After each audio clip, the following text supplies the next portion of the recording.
철학자 키에르케고르가 어렸을 적의 일입니다. 그가 자기 아버지와 함께 수영장에 갔어요. 이렇게 수영하면서 아빠를 부릅니다. 아빠, 아빠. 양손을 막 수영하는 것처럼 이렇게 휘저으면서 아빠, 나 좀 보세요. 나 좀 보세요. 나 수영할 수 있어요. 나 좀 보세요. 그런데 사실은 뭐예요? 이 한 발을 땅에 짚고서 이렇게 깨금발 하면서 막 수영하면서 나 수영할 수 있어요. 나 수영할 수 있어요. 나 좀 보세요. 나 좀 보세요. 이렇게 소리치는 겁니다. 이런 이야기를 하면서 그때 당시 세대 그리스도인들에게, 기독교인들에게 이렇게 묻습니다. 나는 하나님을 믿습니다. 나에게는 믿음이 있습니다. 라고 하면서 마치 자기가 어렸을 때 수영하면서 허우적거리면서 수영할 수 있는 것처럼 사실은 이렇게 한 발을 땅에 짚고 이렇게 수영할 수 있는 것처럼 아버지에게 보이는 그와 같은 모습이지 않느냐는 거예요. 우리가 믿음이 있다고 하는데, 하나님을 믿는다고 하는데 사실은 땅에 밟고 다니면서 마치 그와 같은 믿음이 진짜인 것처럼 그렇게 신앙생활을 하고 있지 않느냐는 거예요. 키에르케고르는 이와 같은 믿음을 시험되지 않는 믿음이라고 정의를 내립니다. untested faith라는 거예요. 시험되지 않은 믿음이 뭡니까? 검증되지 않는 믿음이에요. 시험을 거치지 않는 믿음이라는 거예요. 믿음이라고 하지만 정말 진정한 믿음, 살아 역사하는 믿음이 아닌 거죠. 믿는다고 하지만 정말 막상 죄의 유혹이 내 가운데 몰려올 때에, 크고 작은 고난이 닥칠 때에, 어려운 문제들이 생겼을 때에, 그때는 그냥 하나님을 등지고 세상으로 그냥 조용히 사라지는 거예요. 문제가 생기고 어려움이 당했을 때에는 불평하고 원망하는 겁니다. 누군가를 탓하는 거예요. 막 화내는 거예요. 짜증내는 거예요. 그와 같은 믿음을 가지고 있다는 것이죠. 그래서 하나님께서는 하나님의 자녀들, 성도들에게는 믿음을 주셨으면은, 은혜를 주셨으면은 반드시 뭐도 주시는 거예요? 시험도 주시는 거예요. 왜 그렇습니까? 우리의 믿음이 그냥 입에만 이렇게 우리가 편할 때, 우리의 감정이 북받칠 때, 뭔가 이렇게 필링이 업이 되었을 때만 주여 주여 나는 믿습니다 믿습니다 이런 믿음으로 살다가 그냥 사라지는 그런 안개처럼 먼지처럼 그렇게 살아서는 안 된다는 거죠. 우리가 믿는다고 하면은 고난 중에도, 환난 중에도, 어렵고 힘든 상황 속에서도 견디어내고 그 시험을 통과하여서 하나님이 인정하시는, 하나님이 찾으시는 그와 같은 믿음이 되어져야 한다는 것이죠. 그래서 우리가 사랑하는 자식이면은 항상 떡만 줄 수 있습니까? 항상 좋은 것만 줄 수 있습니까? 우리가 사랑하면 사랑할수록 듣기 싫은 소리도 하는 거예요. 때로는 채찍질을 하는 겁니다. 해초리를 드는 거예요. 미운 자식에게는 떡을 주라고 하죠. 고운 자식에게는 뭘 주라는 거예요? 해초리를 들어야 되는 거예요. 이게 아버지의 마음이, 어머니의 마음인 겁니다. 이게 우리 하나님의 마음인 거예요. 나는 왜 믿음으로 사는데, 나는 왜 신앙으로 사는데, 늘 하나님의 말씀을 붙들고 사는데 왜 나에게는 이런 어려운 일들이 그치지 않을까? 왜 나에게는 이렇게 한숨 쉴 만한 일들만 넘쳐나는가? 나는 왜 이렇게 힘들고 어려운가? 그런 생각이 든다면 하나님이 나를 너무나 사랑하시구나라고 생각하시길 바랍니다. 왜 그렇습니까? 우리에게 더 큰 계획이 있다는 거예요. 우리가 당하는 고난, 염려, 문제들, 환난들, 역경들, 그것 어느 하나 버릴 것 없습니다. 감사함으로 받을 때에 하나님의 섭리의 손길 가운데에 그 환난을 통하여, 역경을 통하여, 그 시련을 통하여 하나님께서 놀라운 하나님의 형상으로 빚어가는 도구로 삼으시는 줄로 믿습니다. 네. 그래서 환난, 고난은 하나님의 변장되어지는 축복이라는 거예요. 하나님께서 우리에게 복을 주시기 위해서, 하나님께서 우리에게 더 큰 은혜를 주시기 위해서 뭐를 주시는 거예요? 고난이라는, 환난이라는, 역경이라는 이런 껍질을 통해서 하나님의 더 큰 은혜를 준비하셔서 하나님의 사랑하는 자녀들에게 주시는 줄로 믿으시길 바랍니다. 오늘 야고보서 1장에 보면은요, 1장 2절, 3절, 4절 무엇입니까? 시험에 대한 거예요. 내 형제들아, 너희가 여러 가지 시험을 당하거든 뭐 하라는 거예요? 온전히 기쁘게 여기라. 이는 너희 믿음의 시련이 인내를 만들어내는 줄 너희가 알미니라. 여러분 믿습니까? 이것은 누구에게 주신 하나님의 말씀입니까? 세상 가운데 주신 하나님의 말씀이 아닙니다. 누구에게 주신 거예요? 하나님의 자녀들에게 주신 하나님의 말씀입니다. 뭐로 시작합니까? 내 형제들아. 세상은 결코 받을 수 없는 말씀이에요. 불신 영혼들은 결코 받을 수 없습니다. 세속적인 사람들은 결코 받을 수 없어요.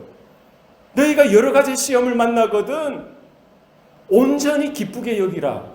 세상 사람들의 그런 관점에서 말이 되는 이야기입니까? 말이 안 되죠. 한두 가지 시험도 아니고 여러 가지 시험을 당하는데, 여러 가지 큰 어려움을 당하는데 뭐 하는 거예요? 온전히 기쁘게 여기라. 이거는 말도 안 되는 소리잖아요. 용납할 수 없는 거예요. 용인되어질 수 없는 이야기인 겁니다. 세상적인 관점에서 보면은. 이거 어려운 일들이 생겼는데 어떻게 기쁘게 여깁니까? 문제를 해결하려고 연구를 하든지 더 큰 좀 영향력 있는, 실력 있는 사람들을 찾아보든지 또 다른 수단이나 방법들을 동원하든지 이런 일들을 생각해야 되는데 뭐라고 이야기하는 거예요? 오히려 온전히 기쁘게 여기라는 것입니다. 누구에게 주신 말씀입니까? 하나님의 자녀들에게, 성도들에게 주신 하나님의 말씀입니다. 여러 가지 시험이 있다는 거예요. 한두 가지 시험이 아니라 여러 가지 시험이 있다는 거예요. 믿음이 있고 은혜를 사모하여서 하나님의 자녀로, 성도로 살아가는 하나님의 백성임에도 불구하고 여러 가지 시험이 있다는 사실을 기억하라는 거예요. 놀라지 말라는 거예요. 당황하지 말라는 거예요. 마음에 실족하지 말라는 거예요. 막 짜증을 부리거나 원망하지 말라는 거예요. 뭐 하라는 겁니까? 마음을 가라앉히고 온전히 기쁘게 여기라는 겁니다. 이 말은 무슨 말입니까? 우리가 당하는 이런 시련, 시험들, 어려운 고난들, 환난들, 역경들 어느 것 하나 우연하게 되어지는 것이 아니라 모든 것이 뭐라는 거예요? 하나님의 장중에 붙들려 있는 것이라는 거예요. 하나님의 섭리의 손길 가운데 있다는 사실을 기억하라는 거예요. 하나님이 아시고 하나님이 보시고 하나님이 허락하신 하나님의 시간 계획표 가운데 있는 이런 사건이라는 사실을 바라보라는 거예요. 하나님께서 준비하시고 하나님께서 예비하시고 하나님께서 약속하신 말씀을 이루어가는 하나의 통로가 되어지는, 과정이 되어진다는 사실을 기억하라는 것입니다. 하나님이 우리의 인생의 주관자 되시고 우리의 아버지 되시고 우리의 하나님 되심을 기억하라는 겁니다. 하나님께서 책임지신다는 거예요. 하나님께서 붙들어 주신다는 거예요. 하나님께서 믿음으로 강건케 하여 주시고 피할 길을 열어주시고요. 우리가 연약함에도 불구하고 하나님의 더 큰 능력을 경험하는 기회로 삼아 주시겠다는 거예요. 여전히 우리는 이해할 수 없고 깨달을 수 없고 인정할 수 없을지라도 뭐 하라는 거예요? 기쁘게 여기라는 거예요. 하나님의 기쁨 가운데, 하나님의 뜻 가운데, 하나님의 영광 가운데 하나님께서 행하시는 일들을 바라보라는 겁니다. 그것도 어떻게 하라는 거예요? 온전히 기쁘게 여기라는 겁니다. 온전히 기쁘게 여기는 것은 얼마만큼 기쁘게 여기는 겁니까? 얼마만큼이요? 만약에 10가지 기쁨의 정도가 있다면 어느 정도가 온전한 기쁨입니까? 한 5십은 되겠습니까? 한 7 정도? 8, 9? 얼마 정도예요? 10가지. 100이면 100까지. 마음을 다하여, 정성을 다하여, 온 뜻을 다하여, 목숨을 다하여 우리 하나님을 사랑하듯이 하나님을 바라보면서 우리의 마음을 하나님께 드리는 정도로 우리의 기쁨이 그와 같이 충만한 때 이를 정도로 우리의 마음을 하나님께 드리라는 거예요. 하나님은 하나님의 자녀들에게 시험을 허락하십니다. 하나님이 불러주셨음에도 불구하고, 하나님이 약속하셨음에도 불구하고, 하나님의 사람들임에도 불구하고 하나님은 뭐를 주십니까? 시험의 일들을 허락해 주신다는 거예요. 하나님이 아브라함을 불러주셨어요. 그는 본토 친척 아비집을 떠나서 하나님의 부르심을 따라갔습니다. 갈 바를 알지 못하고 믿음으로 순종하여 나아갔다라고 성경은 기록하고 있습니다. 그러면은 그 가는 길이 평탄해야죠. 시온의 대로처럼 활짝활짝 열려야죠. 그렇지 않습니까? 쉽게 가야죠. 하나님이 불러주셨는데, 전능하신 하나님께서 불러주셨는데, 안 되는 일도 되고, 어려운 일도 쉽게 되어지고 이렇게 되어야 되는 거 아닙니까? 그런데 우리가 창세기를 읽어보면은요, 아브라함의 삶이 그렇게 순탄하지 않았습니다. 아브라함이 딱 가자마자 뭐가 있는 거예요? 가뭄이 생겼어요. 애굽에 도망가게 돼요. 애굽에 피신하게 되었습니다. 거기에 또 죽을 일이 또 기다리고 있죠.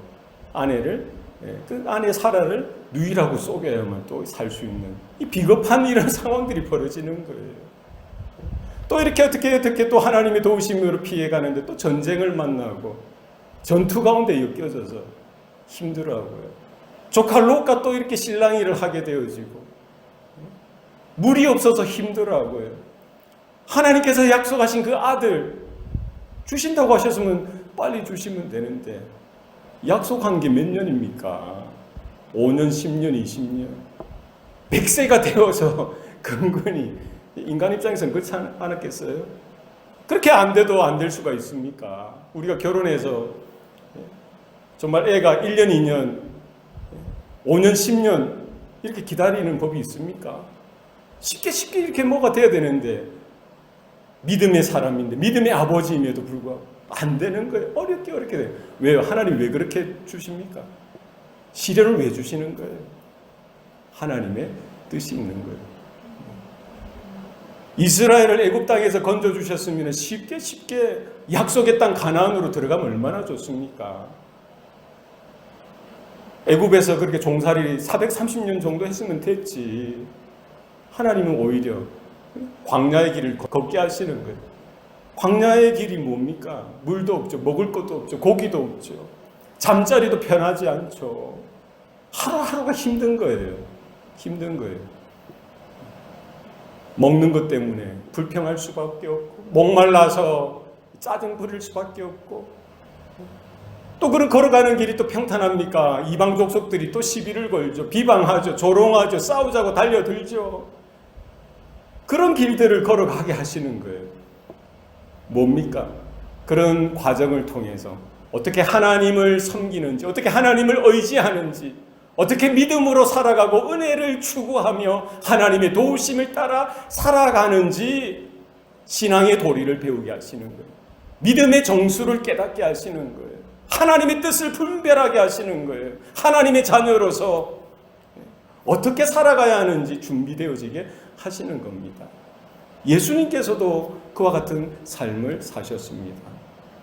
예수님이 메시아죠. 하나님의 독생자, 하나님이시지 않습니까? 그러니까 쉽게 가실 수도 있었겠죠. 그러나 예수님은 어떻게 하셨어요? 태어나는 것부터 동정녀 마리아의 몸을 통해서 성령으로 아기로 태어나셨죠. 연약한 존재로 태어나신 거예요. 그것도 육신의 아버지는 목수 요셉이죠. 목수의 아들로 나사렛 그 시골에서 자라났습니다. 태어나자마자 헤롯의 살해 위협을 받게 되었죠. 도망하시는 거죠. 애굽으로 피신하게 되어졌습니다. 그렇게 어렵게 자라가시는 거예요. 평생을 무명으로 살아가셨어요. 제대로 된 그 학업도 공부도 하지 못하셨어요. 그러니까 나사렛에서 무슨 선한 것이 나겠느냐라고 조롱거리가 되었던 것이죠. 그렇게 사셨어요. 3년의 공생애 때도 마찬가지죠. 세례 요한의 세례를 받으시고 성령의 이끌리심을 받아 광야로 가십니다. 거기에서 뭐를 당하시는 거예요? 사단의 시험을 받습니다. 몇 번이나 받습니까? 3번이나 받죠. 예수님의 삶이 여러 가지 환난과 역경과 고난의 연속이었습니다. 성경이 다 기록하지 않았지만 예수님의 삶이 고단한 거예요. 수많은 사역들, 수많은 그런 죄인들, 연약한 자들, 귀신 들린 자들, 병자들, 그들 하나하나를 돌볼 뿐만 아니라 하나님의 말씀을 증거하고 하나님의 뜻을 쫓아서 나아가는 길이 결코 순탄하지 못했던 거예요. 예수님은 머리 둘 곳 없다라고도 하셨죠. 머리 둘 곳이 없다는 거예요. 제대로 식사라도 하셨겠습니까? 제대로 잠이라도 주무셨겠습니까? 갈릴리 바다를 건너가실 때 그 조각배에서 그냥 쪽잠을 주무시는 거예요. 뭡니까? 우리 성도들이 이 땅에서 거쳐야 될, 당할 여러 가지 시험을 몸소 겪으시고 그와 같은 삶을, 그와 같은 고단한 삶을, 그와 같은 역경과 고난과 환난과 그와 같은 시험 되어지는 삶을 살아가셨던 거예요. 어떻게 믿음으로 살아가고 어떻게 하나님의 은혜로 살아가는지를 나타내 보여주셨던 것입니다. 예수님께서 말씀하시죠.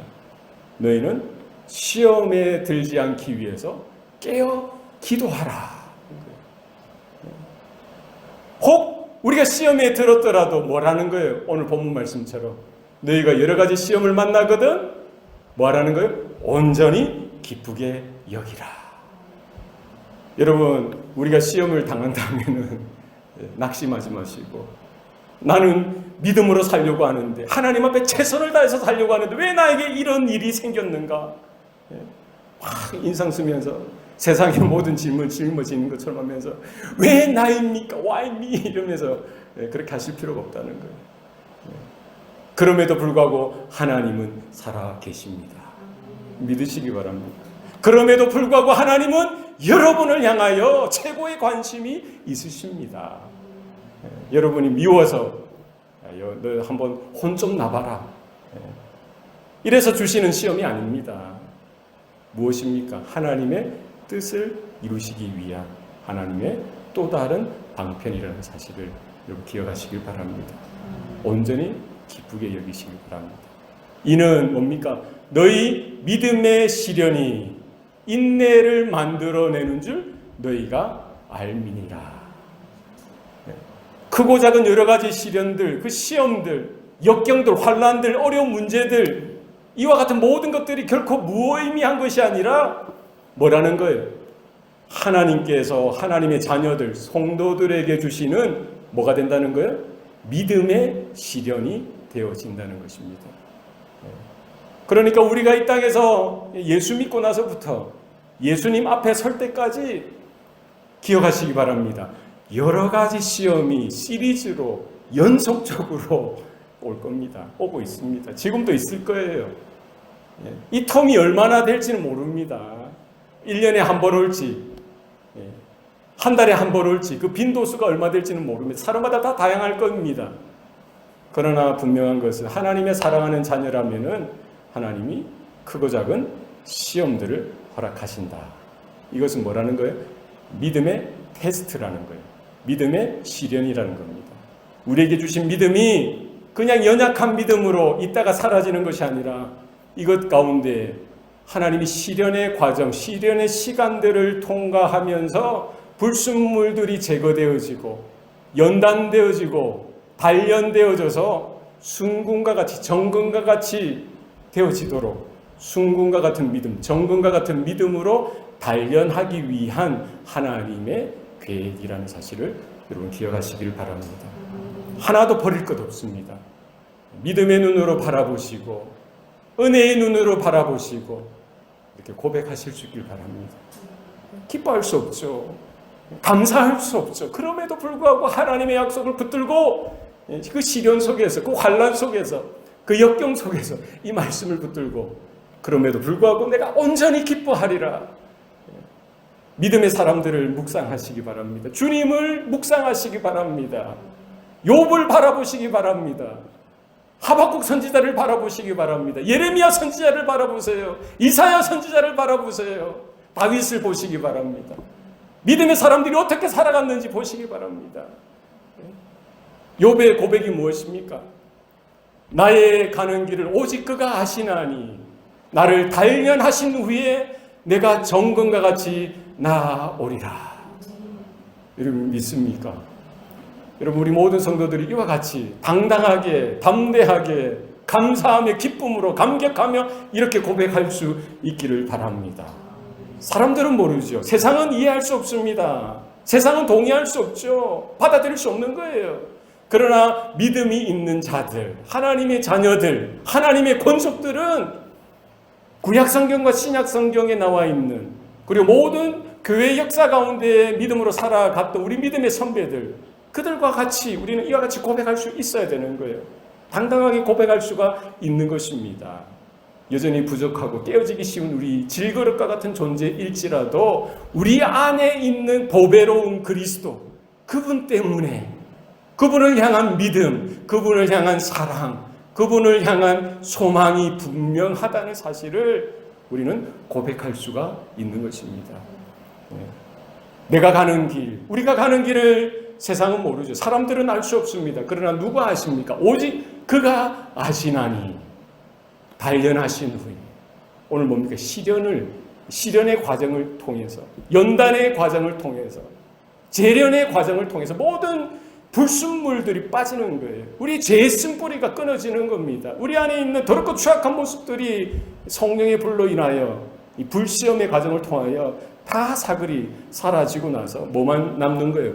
정금과 같은, 순금과 같은 믿음의 그 본질, 에키스가 남아서 그것을 누구에게 드리는 거예요? 우리의 왕 대신, 우리의 그리스도 대신, 만왕의 왕 대신 주님께 우리가 올려드리는 겁니다. 우리의 심장을, 우리의 정말 믿음의 정수를, 우리의 생명을 주님 앞에 올려드리는 저와 여러분 될 수 있기를 바랍니다. 이런 믿음의 시련이 인내를 만들어내는 거예요. 여기에 우리의 소망이 있는 줄로 믿습니다. 우리가 바로 알아야 되는 거예요. 이 땅은 힘들고 어렵습니다. 오늘 밤이라도 하나님께 가는 게 최고로 좋죠. 얼마나 환상적입니까? 얼마나 감격적이겠어요. 오늘 밤이라도 주님이 오실 수 있기를 원합니다. 오늘 밤이라도 주님이 불러주시면 주님 제가 여기 있습니다. 주님 나의 영혼을 받아 주시옵소서. 우리 매일 저녁마다 이와 같이 고백을 하며 잠자리에 들 수 있길 바랍니다. 아침에 일어나서 주님 여호와 하나님, 주님 오늘도 믿음으로 살아가게 하여 주옵소서. 하나님 내도 오늘도 인내하며 하나님이 허락하신 믿음을 가지고 믿음의 역사를 이루어가며 사랑의 수고를 감당하며 예수 그리스도를 향한 소망의 인내를 하나님 아버지 앞에 드러내는 삶이 되게 하여 주시옵소서. 이런 믿음의 기도가, 고백이 우리 가운데 있기를 바랍니다. 인내는 뭡니까? 견뎌내는 거예요. 참아내는 겁니다. 끝까지 가는 거예요. 그러니까 인내는 뭐예요? 그냥 이따가 사라지는 게 아니죠. 믿습니다, 믿습니다 하면서 그냥 이렇게 수증기처럼, 안개처럼 사라지는 것이 아닙니다. 우리의 믿음이 언제까지 가는 거예요? 주님 오실 날까지 가는 거예요. 장차 하나님의 나라가 임하는 그 순간까지 가는 겁니다. 그렇죠? 그냥 믿습니다고 돌아서면 사라지는 그런 믿음이 아니라 우리의 믿음이, 우리의 사랑이, 우리의 소망이 언제까지 가는 거예요? 하나님 나라에까지, 주님 오실 날까지, 주님 부르시는 그 순간까지 지속적으로 견뎌내고 이겨내고 참아내고 끝까지 가는 것. 그게 뭡니까? 인내라는 거예요. 데살로니가전서 1장 3절에 바울 사도가 그 데살로니가 교회 성도들을 향하여 그들의 믿음의 여러 가지 잘하는 것들을 인정하면서 하나님 앞에 감사하며 기도했던 것이죠.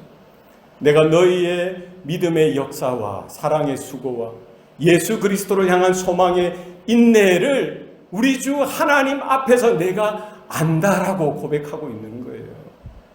교회에서 확인되어져야 될 것이 뭡니까? 믿음의 역사가 있어야 되는 거예요. 사랑의 수고가 있어야 됩니다. 그것으로 그쳐서는 안 되죠. 뭡니까? 예수 그리스도를 향한 소망의 인내가 확인되어져야 되는 거예요.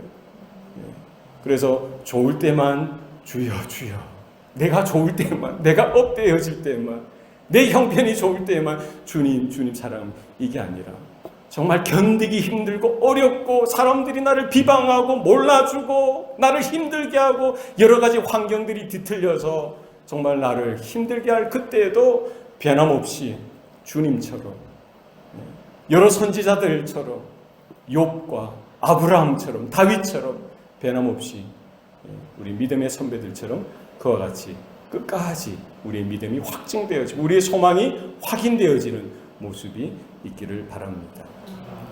소망을 온전히 이루라. 이는 너희로 온전하고 구비하여 조금도 부족함이 없게 하려 함이라. 여러분 기억하시길 바랍니다. 우리 2절 말씀과 4절 말씀에 공통적으로 나오는, 반복적으로 나오는 단어가 있습니다. 뭡니까? 온전히. 맞습니다. 온전히. 그러니까 우리가 믿는 것도 그렇고요. 주님이 사랑하라고 하셨고, 거룩하라고 하셨고, 용서하라고 하셨고, 또 오늘 본문에 뭐라고? 기쁘게 여기라. 그리고 뭐예요? 인내를 이루라. 그죠? 인내를 이루라. 이게 뭐예요? 어느 정도 하라는 거예요? 온전히 하는, 온전히. 뭐 하나 둘 정도 대강 그럭저럭 하는 것이 아니라 100% 주님 앞에 드리는 모습으로 하라는 거예요.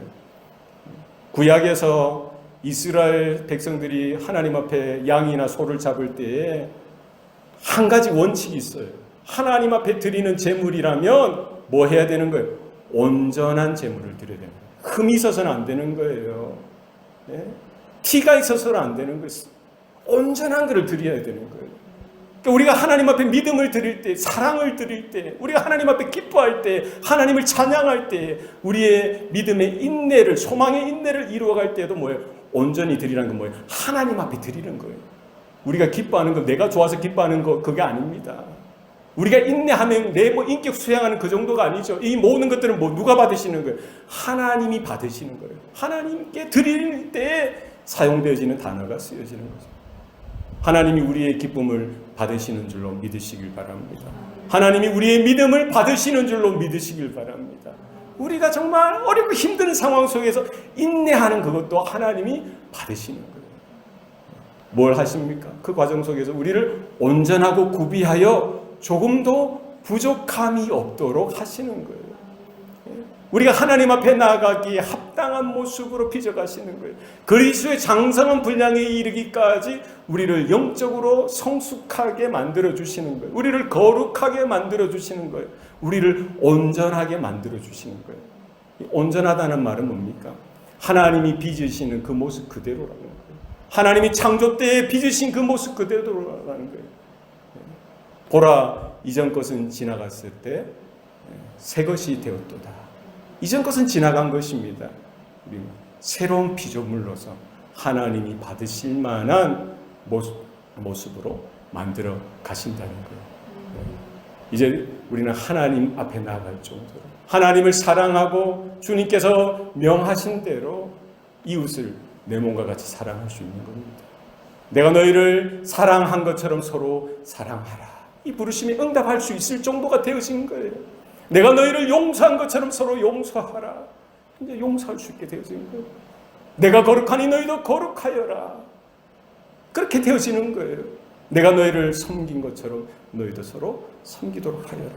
주님의 모습처럼, 주님의 말씀대로 온전하고 구비하여 조금도 부족함이 없도록 우리 한 사람 한 사람, 우리 교회를 주님께서 빚어가시고 만들어 가시는 줄로 믿습니다. 여러분, 여러 가지 시험을 당하거든 온전히 기쁘게 여기시길 바랍니다. 하나님의 뜻이 있다는 사실을 기억하시고, 나는 왜 이럴까? 나는 왜 이럴까? 이것이 아니라 그런 하나의 어려움들을 볼 때, 하나님이 여전히 나를 사랑하시구나. 하나님이 나를 향하여 하나님의 놀라운 뜻이 있으시구나. 이 사실을 확인하고 믿음으로 우리가 일어서서 주님이 원하시는 그와 같은 믿음의 모습으로 인내를 이루어가며 하나님의 형상으로 회복되어지는 그 모습으로 하나님의 붙들림 받아져서 쓰임받는 저와 여러분의 삶이 되시기를 축복합니다. 기도하시겠습니다. 살아계신 아버지 하나님, 오늘도 우리에게 복을 주시니 감사합니다. 광야의 인생길 가운데 하루하루 걸어가는 것이 우리가 살아가기에 버겁고 힘들 때가 한 번, 두 번이 아닙니다. 어떻게 살아가야 할지, 어떻게 걸어야 할지, 어떤 모습으로 서야 할지 막막할 때가 많습니다. 되는 일도 없는 것 같고 여러 가지 환경도 척박하며 또 많은 사람들과의 관계도 어려울 때도 있습니다. 하나님, 이와 같은 여러 가지 힘들고 어려운 여러 가지 시련을 당했을 때, 시험을 당했을 때에 우리가 낙심치 아니하고 온전히 기쁘게 이길 수 있는 믿음의 사람들 되게 하여 주시옵소서.